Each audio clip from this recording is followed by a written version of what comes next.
As tias. Minhas tias, Zulmira e Leopoldina, moravam em Resende, cidade do interior do Rio de Janeiro. Tia Zul era viúva e tia Dina, como não conseguira se casar quando jovem, resolveu adotar a solteirice como modo de vida. Depois que meus avós morreram, tia Zul foi morar com tia Dina e as duas faziam companhia uma para a outra. Ao contrário da maioria das solteironas e viúvas do interior, detestavam fofocas e não gostavam de ir à missa. As duas foram muito bem educadas, já que meu avô sempre fora um incentivador da educação. Estudaram em colégio de freiras e, por causa disso, tomaram pavor de ambientes religiosos. Possivelmente, esse fato fosse motivo de fofoca das outras solteironas e viúvas da cidade, mas as duas não davam ouvidos a nada. Tinham horror a padre, pastor e religião. Acreditavam na força superior da natureza e isso era o que importava. Para elas, bastava fazer o bem e distribuir amor, que estavam cumprindo os desígnios de sua função na Terra. Simpatizavam com a teoria espírita, mas não gostavam do modo como transformaram a teoria em religião. Esse é um trecho de um dos contos do livro Histórias Roubadas, do Décio Torres Cruz, que é o convidado do 5º episódio da 5ª temporada do Eu Que Fiz. O Décio tem 63 anos, ele nasceu em Sátiro Dias, na Bahia, ele é escritor, professor universitário e acabou de se tornar o imortal da Academia de Letras da Bahia. Legal, né? Então, em Histórias Roubadas, livro lançado agora em 2022 pela editora Penalux, o Décio Torres aborda diversos temas em contos variados, né, ambientados no Brasil e no exterior, abordando questões filosóficas e existenciais, né, além de mistério e humor. Bom, eu vou deixar o autor falar de sua obra, então fique agora com o episódio 5 da 5ª temporada do Eu Que Fiz, com Décio Torres falando do livro Histórias Roubadas.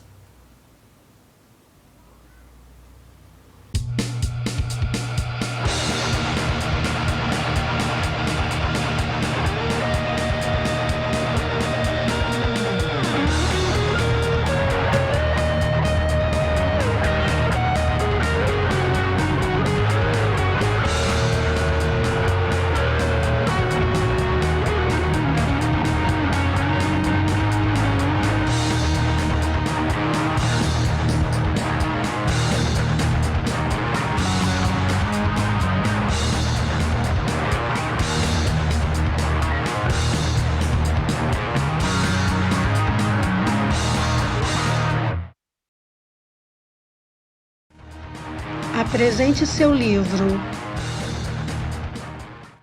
Olá pessoal, meu nome é Décio Torres Cruz, sou escritor e gostaria de apresentar para vocês meu novo livro de contos que acaba de ser publicado pela editora Penalux. O livro se chama Histórias Roubadas, como vocês veem aqui, e possui 22 contos bastante criativos, reflexivos, divertidos, sobre temas diversos, com personagens inusitados e cenários de diferentes cidades do Brasil e do exterior. Conta com a apresentação da orelha do escritor Lima de Trindade e texto da 4ª capa, escrita pela premiada escritora portuguesa Teolinda Gerson. Qual foi a inspiração para o livro? O livro não teve uma inspiração específica, foram inspirações diversas que foram me ocorrendo à medida que eu ia escrevendo cada conto. Cada história possui sua base de inspiração. Às vezes são várias histórias que se mesclam, histórias que ouvi, vivenciei ou imaginei. Por exemplo, uma das histórias, O Mistério dos Jogos Mentais, cujo título faz uma referência a uma música de John Lennon, Mind Games, é fruto de uma sequência de sonhos diferentes que tive em momentos bem distintos de minha vida.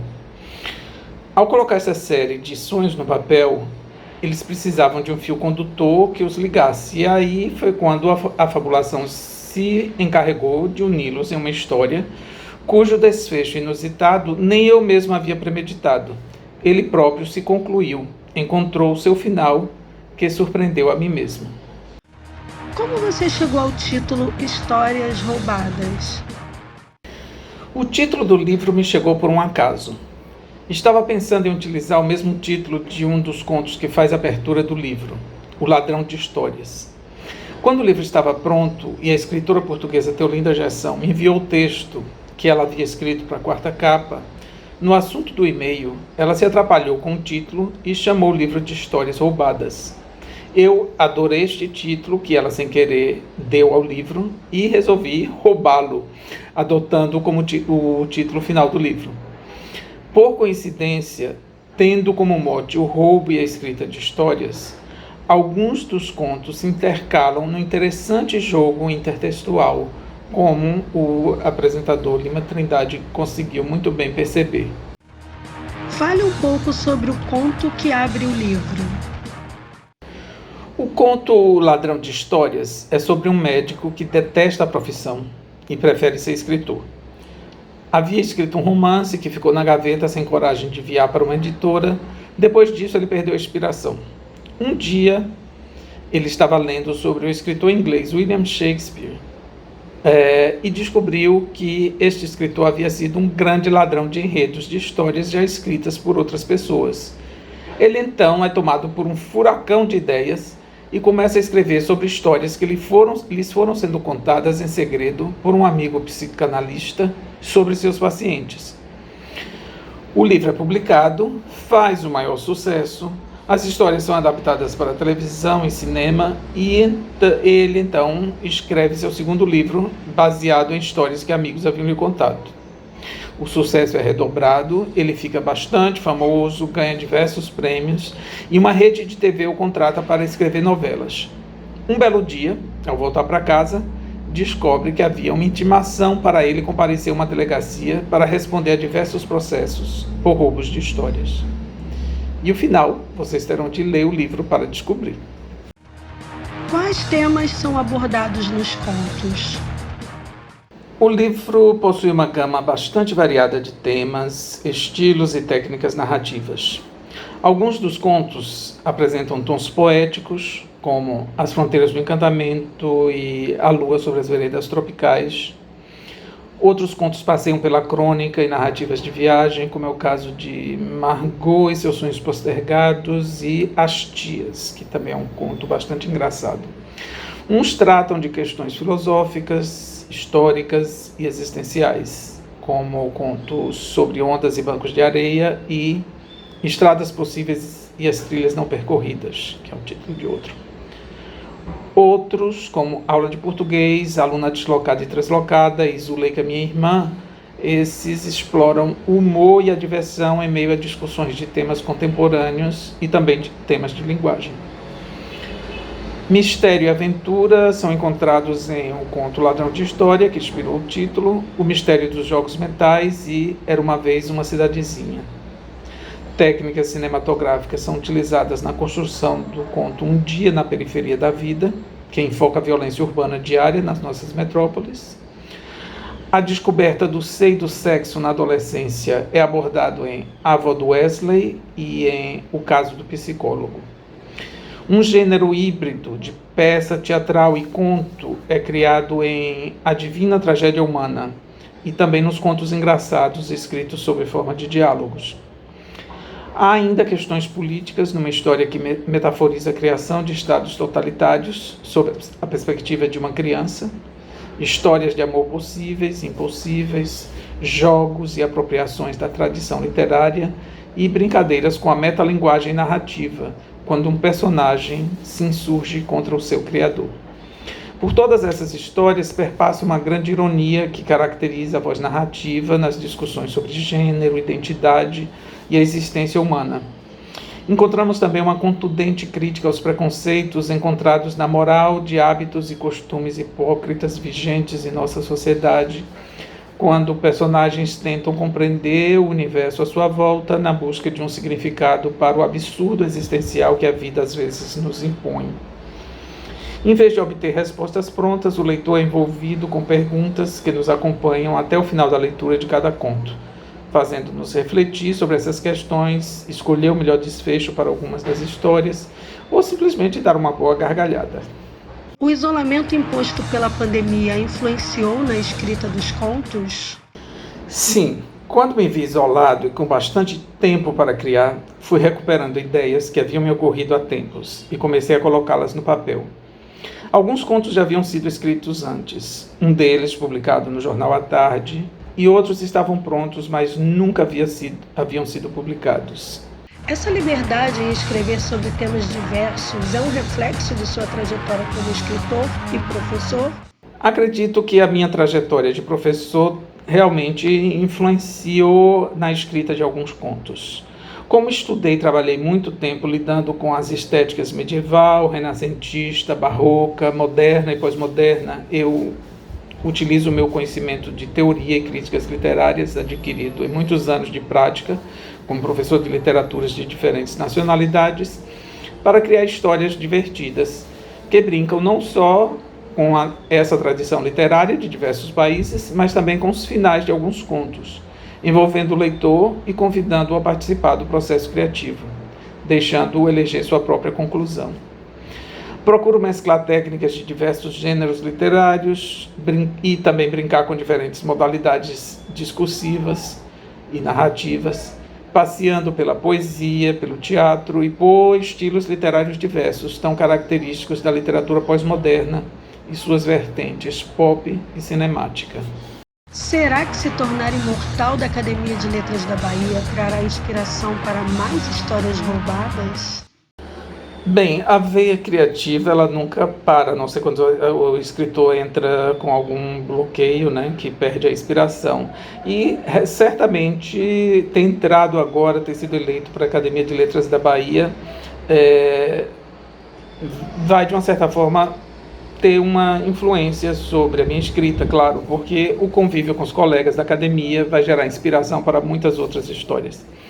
Mas a indicação de meu nome, né, ele me pegou de surpresa, e a eleição veio num momento muito auspicioso, na mesma semana do lançamento de meu livro de contos. E eu fico muito feliz de ter sido eleito para uma academia por onde estão e passaram tantas pessoas ilustres que eu muito admiro. Já estou com outro livro de contos e outro de poesia a caminho. E no próximo ano teremos novas histórias e poemas circulando por aí. Quanto tempo demorou desde a ideia até a publicação? Na verdade, este livro, Histórias Roubadas, estava pronto desde o lançamento de meu livro de poemas, Paisagens Interiores, que foi lançado ano passado pela editora Patuá. Mas como devemos deixar cada livro seguir seu rumo, aguardei um tempo para que um livro não atrapalhasse a vida do outro. Ou seja, devo ter levado mais ou menos um ano para sua concepção escrita. A edição, diagramação, feitura de capa e revisão levou menos de 3 meses. Alguma curiosidade durante o processo de pesquisa e produção do livro? Bom, curiosidades e dificuldades durante o processo de pesquisa e produção de livros sempre existem, né? Alguns contos me exigiram pesquisa por causa do tema abordado, como um sobre uma peça que envolve ninfomania, assim como a questão do direito autoral do primeiro conto, que tive de consultar uma amiga advogada a respeito do tema. Um outro conto, Era uma Vez uma Cidadezinha, mescla a história de um personagem de um poema com a vida de seu autor e, como envolvia a biografia de um poeta norte-americano, também tive de pesquisar sua história. Algumas histórias foram mais difíceis de acharem o seu fim, outras surgiram do nada, como se elas mesmas estivessem escolhendo seu próprio desfecho. Quem fez a arte gráfica? A capa e a diagramação foram feitas por Thalita Almeida, a quem agradeço pela belíssima capa. Como foi o seu contato com a literatura? Meu contato com a literatura se deu na escola primária, com professoras me presenteando livros e me emprestando livros da biblioteca da escola e às vezes de sua própria biblioteca, como foi o caso da professora Dalva, que me emprestava seus próprios livros. Depois, meu irmão mais velho, que sempre gostou de ler e também se tornou escritor e hoje é membro da Academia Brasileira de Letras, também me enviava muitos livros. Eu fui morar com ele na adolescência e passei a conviver com muitos escritores, seus amigos. Então essa convivência com livros aconteceu desde pequeno que eu desenvolvi o gosto pela leitura. Qual o seu livro de cabeceira? Na verdade, eu não tenho um único livro, eu tenho vários livros de cabeceira. Geralmente os livros que me enviam ou aqueles que ainda não li. Que fica na cabeceira mesmo, na cômoda, sozinho, só permanece um livro, que é uma Bíblia em língua inglesa, na bela versão literária encomendada pelo rei Tiago, ou James, que contratou um grupo de tradutores para torná-la bem literária. Eu leio algumas de suas histórias de vez em quando, não como fonte religiosa, mas como texto literário mesmo, pois ali encontramos exemplos de vários estilos e narrativas que nos inspiram. Qual o seu calo literário? O livro que seria o meu calo literário, que eu nunca consigo terminar de ler, na verdade são dois livros, Ulisses e Finnegan's Wake, de James Joyce, e também a Bíblia, que eu estou sempre lendo trechos, mas nunca leio de vez. É o mesmo caso, eu leio capítulos de Finnegan's Wake, eu leio capítulos de Ulisses, mas nunca sentei para ler de ponta a ponta. Qual livro você conheceu por causa de um filme ou vice-versa? Eu conheci muitos livros por causa de filmes. É difícil de enumerar. Um deles, por exemplo, que eu me lembro é Nunca Te Vi, Sempre Te Amei, A Cor Púrpura, A Escolha de Sofia, Retorno a Howard's End, O Morro dos Ventos Uivantes, Romeu e Julieta e vários outros. Também tem o inverso. Eu passei a colecionar adaptações fílmicas de obras literárias há muito tempo, pois este foi o objeto de minha pesquisa durante anos, principalmente da literatura de língua inglesa, de diversos períodos. Então, eu tenho uma grande coleção de adaptações de obras literárias para o cinema, sejam elas de língua inglesa, como também a maioria de língua inglesa, porque era a disciplina que eu ensinava, que era literatura de língua inglesa, mas eu tenho de muitos outros países também. Já comprou um livro pela capa? Sim, eu acredito que eu já comprei um livro pela capa. Não lembro exatamente o título, mas recordo de ter gostado muito da capa de um livro de teoria que eu comprei. Assim que eu vi, eu adorei a capa. E assim também como já comprei livros pelo título e não me arrependi. Hoje eu compraria os meus livros Paisagens Interiores e Histórias Roubadas pelas belas capas que esses livros possuem. Qual é a sua mania literária? Eu não diria que eu tenha uma mania literária. Eu gosto de vários autores, de vários estilos e períodos, mas gosto de ler deitado na rede. Isso pode ser considerado uma mania. Para escrever, eu não tenho uma preferência de horário. Eu posso escrever tanto de manhã, quanto de tarde, quanto de noite. Na hora que vem inspiração, às vezes você está até na cama, já pronto para dormir, quando surge alguma ideia, e aí eu pego um caderno e anoto a ideia para no outro dia voltar a escrever. Mas não tenho assim uma coisa que seria considerada uma mania. Uma coisa puxa a outra. E eu gostaria de terminar indicando um livro, que é um romance de Aramis Ribeiro Costa, que se chama As Meninas do Coronel. É um livro que foi publicado pela Via Literárium do interior da Bahia, na cidade de Bicaraí. E é um romance fantástico que fala sobre a década de 50 aqui na cidade do Salvador. Então, quem gosta de ler sobre histórias que se passam em tempos antigos, é um livro que eu recomendo. O autor é muito bom, além de excelente escritor, é um excelente romancista, um excelente contista também. E Gostaria também de agradecer a Deise Santos por ter me convidado a participar desse programa aqui com vocês. Um grande abraço a todos. Demais, né? Toda essa bagagem que o Décio trouxe pra gente durante esse episódio, ele falando das diversas técnicas que ele utiliza, que ele lança a mão a partir das referências dele, cinematográficas, teatrais e a metalinguagem criativa. Deixou a gente curioso, né? Eu li o conto que abre esse episódio, né? As Tias, está aqui no Histórias Roubadas. Agradeço demais por você ter enviado o livro, Décio, adorei, a capa é lindíssima. E só por um dos contos que eu li eu já fiquei apaixonada, eu vou acabar de ler o seu livro. E para você que também ficou curioso, quer conhecer um pouco sobre o Décio, eu vou deixar aqui na descrição do vídeo, no texto que fica aqui embaixo, os links para as redes sociais do Décio, assim como os links para aquisição do livro diretamente com ele ou em alguma, na editora ou em alguma livraria, tá bom? Então os links vão estar aqui embaixo, além do nome dos livros que ele citou durante o episódio, tá bom? E aí, quer participar do Eu Que Fiz? Tem algum livro lançado e ainda não jogou para o mundo, não está divulgando? Vem divulgar aqui. Manda um e-mail aqui no euquefiz@revoluta.com e eu vou ter prazer de te explicar como você faz para poder participar do programa, tá bom?